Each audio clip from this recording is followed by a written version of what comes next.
Today's podcast is a rebroadcast of the previous episode's editorial segment. Welcome to the Chaplain's Corner After Hours, a place to discuss world events which impact our Christian walk and our spiritual journey, and where sometimes these discussions have sharp edges.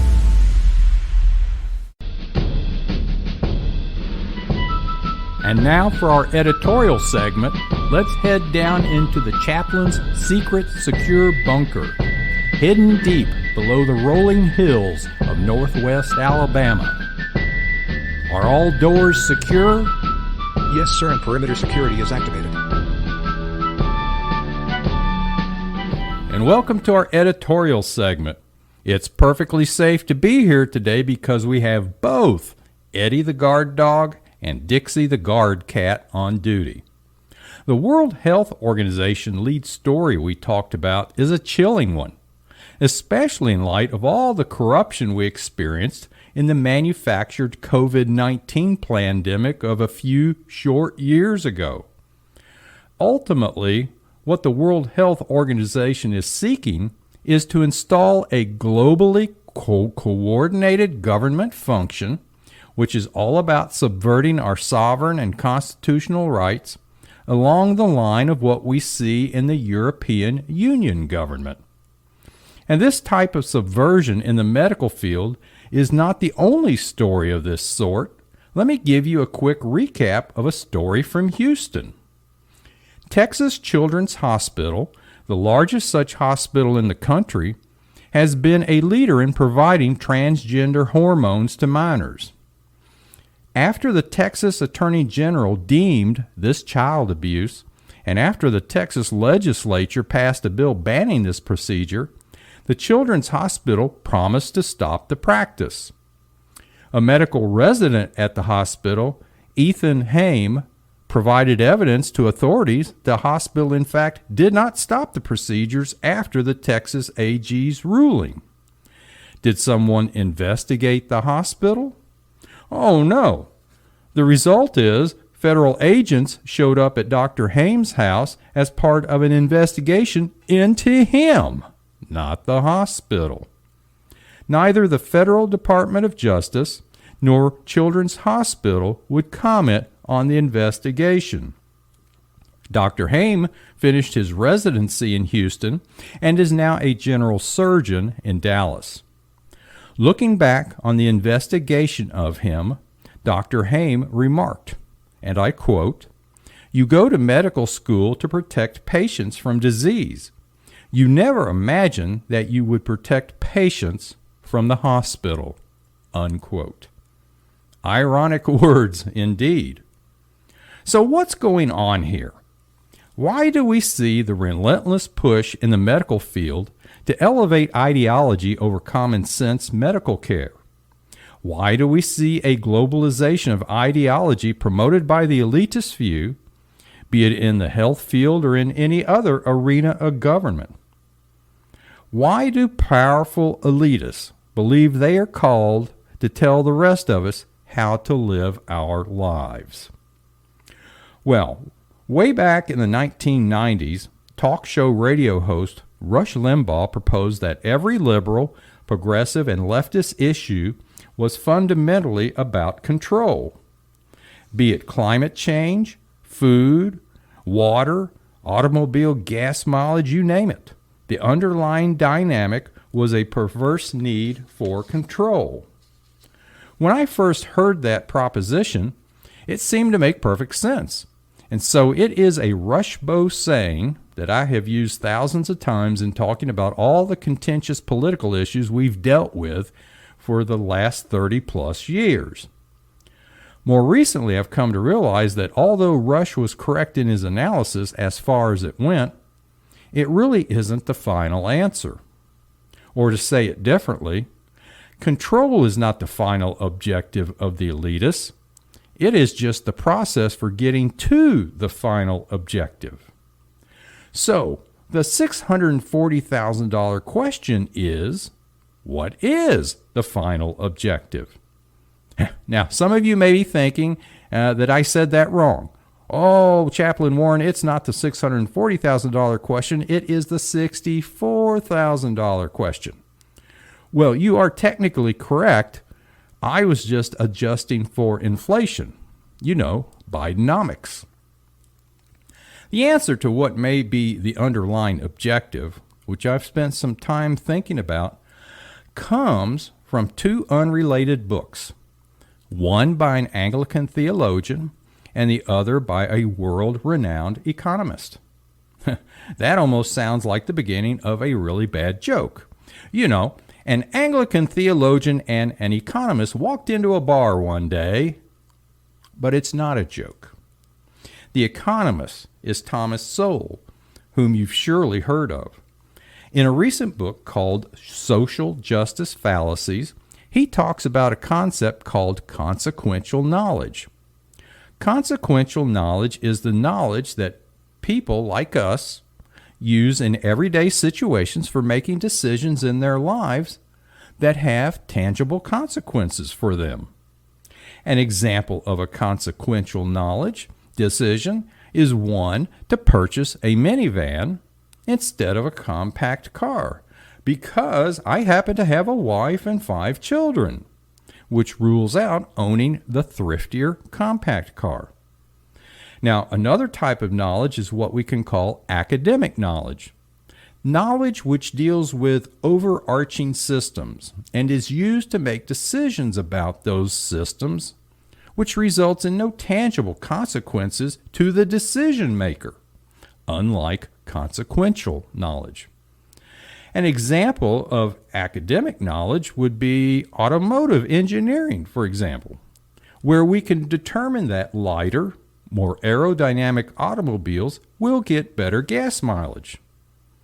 But there's no consequence for having said that to the decision maker.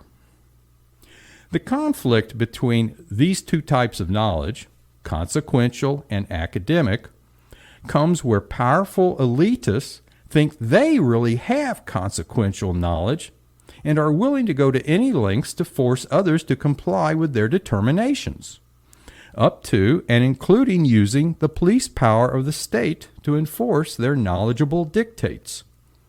An example of this would be where a few unelected, powerful elitists in our federal government determine that everyone should drive electric vehicles. In order to ensure compliance with their decisions, they enact laws to slowly outlaw internal combustion cars and to provide elaborate tax incentives to support electric vehicles. And they do this because they believe their decisions are a matter of consequential knowledge, that having an electric vehicle is good for everyone.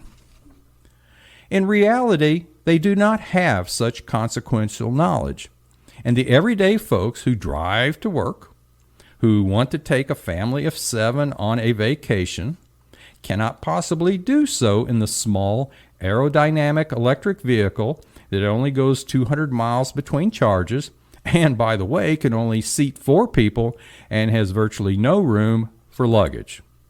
But hey, too bad for the family of 7. It has been decreed what they can buy, and it's for everyone's good.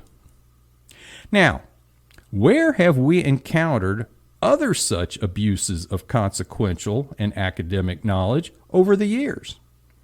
Well, think about those low-capacity toilets that don't flush.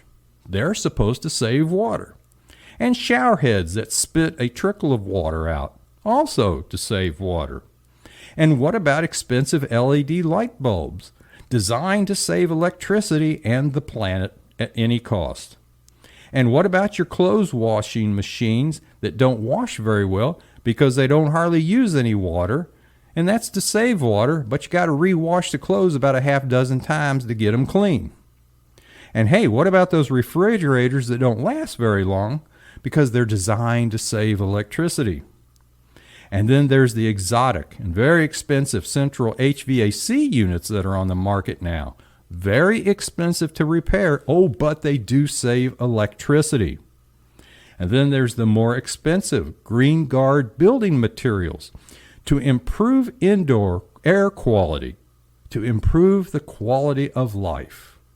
And of course, there's the electric vehicles. Okay, so I hope I've illustrated how the misapplication of academic knowledge as if it were consequential knowledge leads to the control mandates that Rush Limbaugh talked about. But what drives the elitist to be so consumed with shoving their lofty decisions for the rest of us down our throats with the police power of the state? Why don't they just take their money and go retire on some nice remote island and leave the rest of us alone? This is where the Anglican theologian comes in. In his recent book called Mortal Goods, Ephraim Radner, professor emeritus at Wycliffe College, talks about an 18th century philosophy that came out of the Enlightenment period, called among various names the philosophy of betterment. Betterment, for short, is a pagan philosophy that is supposed to give purpose to life by setting a goal that a person should leave the world a better place than it was when he or she entered it.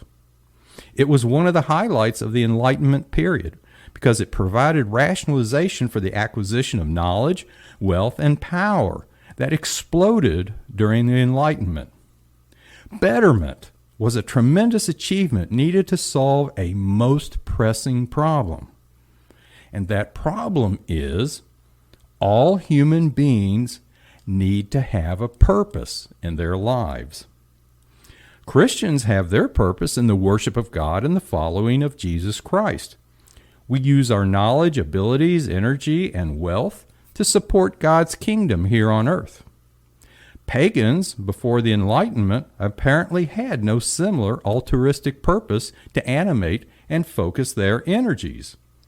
And so it can be said that betterment was an instant success. Now, betterment is called a pagan philosophy because there is no command for betterment in Christianity. In Genesis chapter 1, verse 26, God says, "Let us make man in our image, after our likeness, and let them have dominion over the fish of the sea, and over the birds of the heavens, and over the livestock, and over all the earth, and over every creeping thing that creeps on the earth." In addition to that, Jesus tells us that the world will go away. It is not forever because it will make way for the new Jerusalem. The relationship of the Christian to the world is one of stewardship, not betterment. Because we are in the world, but we are not of the world. Even another way to say this is that there's nothing that we can add to God's gifts to make them ever more divine. So let's circle back to the beginning. Why was Rush Limbaugh right that in every liberal, progressive, and leftist issue you have the theme of control?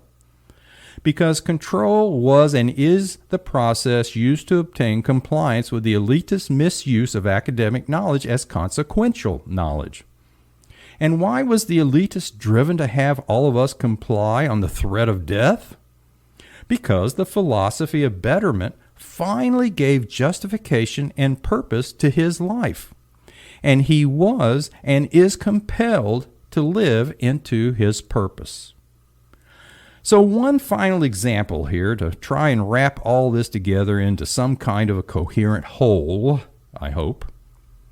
Why the push on man-made climate change? Well, so that the elitist can fulfill his purpose to leave the world a better place than it was when he entered it.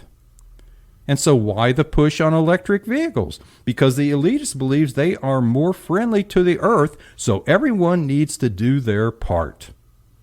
And how will the elitists get compliance to use EVs? Well, by any means necessary. And that is the control part. I challenge you to pick any liberal, progressive, or leftist issue and work through the rubric I've just proposed. Please leave the results of your analysis in the comments section on YouTube, Rumble, Facebook, or X. and if possible, try to educate an elitist. Program notes for this episode can be found on the Chaplain's Corner After Hours YouTube channel. You can leave your comments on the Chaplain's Corner After Hours YouTube channel, Facebook, Rumble, or on X, formerly Twitter. Until next time, just remember, God's in charge, and we know how the story ends.